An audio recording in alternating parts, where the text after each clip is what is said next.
History of MMM, how it all began. Starting up of MMM, in 1989, Moscow Executive Committee in Leninsky district registered MMM as a cooperative society. It is in Russia. A few words about the leader. The MMM Cooperative Society was founded by Sergei Mavrodi and was one of the leading computer equipment distributors in Russia. Sergei Mavrodi, having a degree in maths, worked as a programmer and took part in the development of the first operating systems. A few words about his decision to make his own company is the fact that having worked as a simple worker from 8 to 5, he understood that freedom is the most important for him, because that work of 8 to 5 is literally a slavery. At any point, at any time, the company can throw you out and you'll be left without nothing, although you could have worked in that company for years and years. So he realized it. This is why he decided to create his own child, and he knew whatever his efforts will be, it will come back to him in form of dividends and income. Free of charge travel campaign. In 1992, the brand became universally recognizable after Mavrodi offered several times to all the residents of Moscow a day of free of charge travel in metro, Moscow subway. Pretty smart. Birthday of MMM. On October 20, 1992, the joint stock company MMM was registered. In fact, it is a birthday of MMM in the traditional form in which people got used to consider it. The shares of MMM on sale. February 1st, 1994, the shares of MMM went on sale, and people immediately began to buy them. Moreover, the company willingly bought them back on a new, higher rate, which grew very fast at about 100% per month. The company's principle today is always more expensive than yesterday worked perfectly. Few words about that. Why did he do that? As you might know, in 1991, the Soviet Union fell. So if until at the time of the Soviet Union, everything that there was in the country, like properties, different companies or whatever that was bringing some goods, was national. So any person of the country was entitled to have a share of that production, of that company. Everybody was equal. But when the Soviet Union fell, what it meant is that all the companies, all the properties had to be privatized. So you can imagine there is a company, a huge company. People worked there for years and years. And at one moment there comes a person and says, all that is mine. Yes, this was the case, and obviously that information, that laws about the fact that it was possible to privatize was kept only for a small group of people for obvious reasons. So a simple worker who worked in that company for years and years or all his life didn't know he can actually come and say by law that that is his. So what genius idea Sergei Mavrodi had is to sell these shares to gather the money of the people, and with this money to buy those companies. So basically, if a person has an MMM share, he would have had an exact share from the company that Sergei Mavrodi bought. For example, a company from oil and gas or something else. Obviously, he knew perfectly which companies are worth it and which companies were not. There was quite a battle there. So as you can see, his idea was great, but let's see what happens. Government is trying to hinder MMM's activities. Surprise, surprise! Planned by the Russian government, MMM 94 was intentionally collapsed. It began when tax inspectors accompanied by OMON officers passed through the crowd of depositors and went inside the central office of the company to give a notice about the planned tax inspection. Right. So obviously, the small group of people that I was talking about is the government people, is the people that have connections and so on, and they wanted obviously all that money, all those properties to be kept in their hands. This is how the nowadays oligarchs were made. At that moment they had nothing. In one day they got loads of money, and now you can know them as very rich people who made their money on the back of a nation. So obviously they did something just to provoke some panic going through the crowd. Obviously, for any financial institution, a panic is really bad. As I remind you, at that time, MMM was selling shares, was a share stock company, let's say. Mavrody's arrest. Sergei Mavrody was arrested on tax evasion charge. Really lame excuse. It wasn't at all like that. What happened, even the person that was in charge with giving the arrest, he told him that there was no other option for them. They had to do something, even though it was illegal what they were doing, but they had to do it as they were afraid of him. Because, as he said, another 2-3 months and in whole Russia there would be no government, no banks, nobody, only Sergei Mavrody. You know, that who holds the money nowadays, this is in charge. So he was arrested, and his arrest was broadcasted live on all TV channels, obviously to show off more, to show people how bad he is, and actually the government didn't do anything wrong. On the same day, there was a storm of the central office of MMM. The company was prescribed to recover 49.9 billion rubles to the budget. Huge money. The question about the money in MMM 94 is open, as no one still can give an answer where it is. The authorities simply turned a blind eye to it, although hundreds of eyewitnesses are ready to confirm, even under oath in court, that they saw 17 trucks take out cash through the back door. So unfortunately at that time there was no internet, no bitcoins, no other internet wallets, and all the money were obviously kept in cash in the MMM offices. And the government took advantage of it. They just came, took it out, and then they said nothing. Moreover, they didn't say where the money went. They even made the way to make people believe that Sergei Mavrody was the one who took all those 17 trucks of money and disappeared. But obviously it wasn't the case. It was a simply lame excuse. Demonstrations against state authorities. August 1994.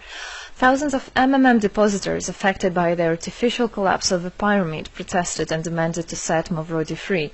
Actually, Mavrody could have used his powers and do huge, bigger protests, but he decided not to do that, as that would made as obvious a different protests of this type. Could be people injured or even killed, so he decided not to use people in this purpose.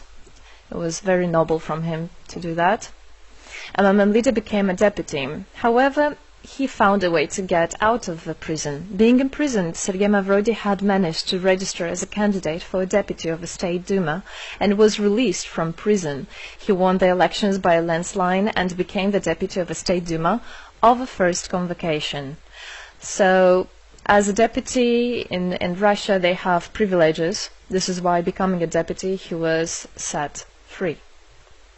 The State Duma is against Mavrody. Surprise, surprise! The State Duma deputies deprived Sergei Mavrody of his deputy plenary powers due to his permanent absence at the Duma's meetings. That incident was the only one in New Russia's history. Sergei Mavrody wasn't interested at all in politics. It's not, he hates politics, as he said it many times. So he became a deputy only for the reason to get out of a prison. That's it. He wasn't interested to go to their meetings, as he himself considered as well the people there as being quite silly and not worthy to spend time with. But this was another lame excuse for them to deprive him by saying that he is absent. A candidate for presidency. The Central Election Commission registered the authorized representatives of the initiative group that had nominated Mavrody as a candidate for the President of Russia, but subsequently rejected a significant part of the signatures in the support of a candidate, and his registration was renounced. So, for obvious reasons, they did that again. They weren't interested into having a fair president, a fair leader on top of their head. Revival of MMM, January 2011. Sergei Mavrody renounced launching a new launching a new project of MMM 2011. Together we change the world. Previously, there were simply no analogs of similar systems in the world. The film about MMM, the launch of the project fell in the same time interval with the release of Russian film about MMM Pyramid, the plot of which is based on the eponymous book in which the history of MMM is disclosed by Sergei Mavrodi. So he wrote a book, and there is a movie which I highly recommend you to watch. You can find it online on YouTube. MMM is building a new, fair financial order. June 2012, the activity of MMM made a lot of banks collapse and a huge outflow of funds from deposit accounts happened. The system numbered more than 35 million members at the time. For obvious reasons, the fight against the system started. It suffered the same fate as MMM 94, eventually collapsed.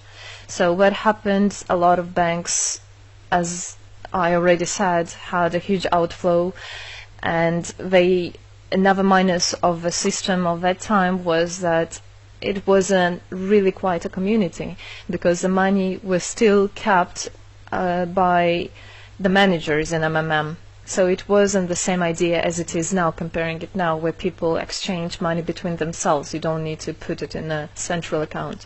At that time there were central accounts, and it was again used by the banks. They simply blocked those accounts that they identified as being of MMM and took all the money away, and that's it. There were no other discussion about that. Again, huge loss of money. People lost a lot of money. Sergei Mavrodi didn't get all of them. It was again the banks that took the advantage of it. MMM 2012 is just the beginning. I'll be back. Sergei Mavrodi announced the launch of a completely new MMM, World Mutual Aid Fund, MMM community. It speeded up since the first day, showing crazy dynamics on new members' registration. It has been decided to send 10% of the whole turnover on payments to the affected members of MMM 2011.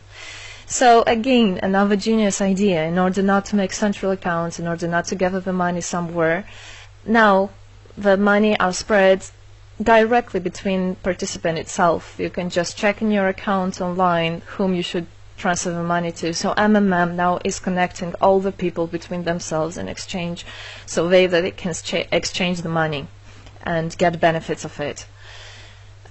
It's amazing and it's crazy, but it is true. MMM is growing.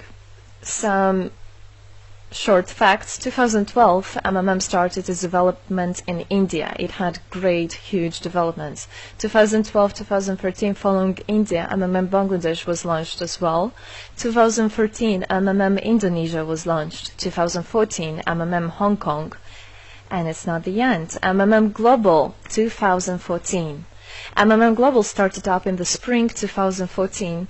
It is a voluntary network, a community of millions and millions of people from more than 100 countries worldwide. So there is already MMM settled in Argentina, Brazil, Philippines, Hong Kong and other, and all the rest of people in the world from all the countries of the world are able to participate as well.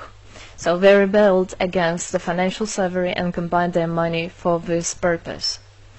So how it is possible? MMM, the Republic of Bitcoin. Bitcoin is another genius idea to set the world free. For MMM Global participants' convenience, there were some trendy ideas on funds transfers implemented. From now on, all the countries where you can buy and sell Bitcoins can be registered in a branch of Free People of the Republic of Bitcoin.